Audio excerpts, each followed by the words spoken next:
C'est intéressant parce que moins l'organisation performe et moins il y a de reconnaissance. Pour autant, plus on rencontre des difficultés, plus on a besoin de reconnaissance pour garder confiance en soi. Pour pouvoir faire de la reconnaissance, il faut d'abord la comprendre. Et pour la comprendre, il faut savoir qu'il n'y a pas qu'une seule reconnaissance. En fait, il y a plusieurs niveaux de reconnaissance. Le premier pilier de la reconnaissance, celui qui est le plus connu, c'est la reconnaissance du résultat.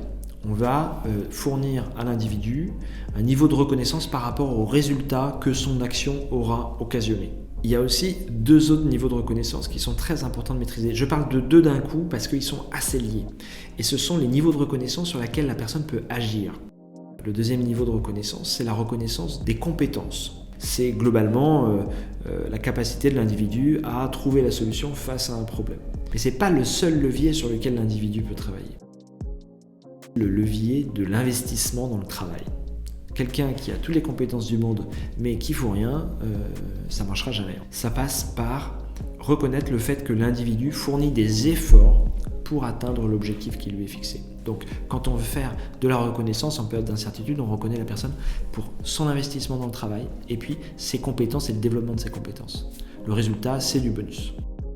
Je ne vous ai pas tout dit parce qu'il y a un quatrième niveau de reconnaissance. Et celui-ci, il est cher à mon cœur. Pour moi, ce n'est pas un levier sur lequel on doit discuter au travail. C'est une sorte de levier automatique absolument nécessaire. C'est le levier de la reconnaissance existentielle. C'est le fait de reconnaître l'individu en tant qu'être humain, au même titre que soi, au même titre que tout le monde dans l'entreprise, et de reconnaître l'individu comme étant quelqu'un à part entière, qui a le droit au respect, qui a le droit à l'écoute, qui a le droit de pouvoir s'exprimer sans être jugé, sans craindre d'être jugé.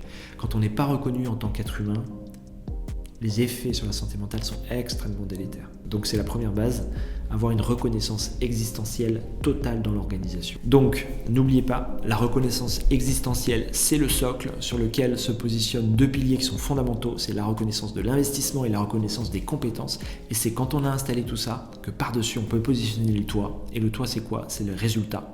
Sur ce, je vous souhaite une excellente journée. L'humain le futur, prenons-en soin. Ciao.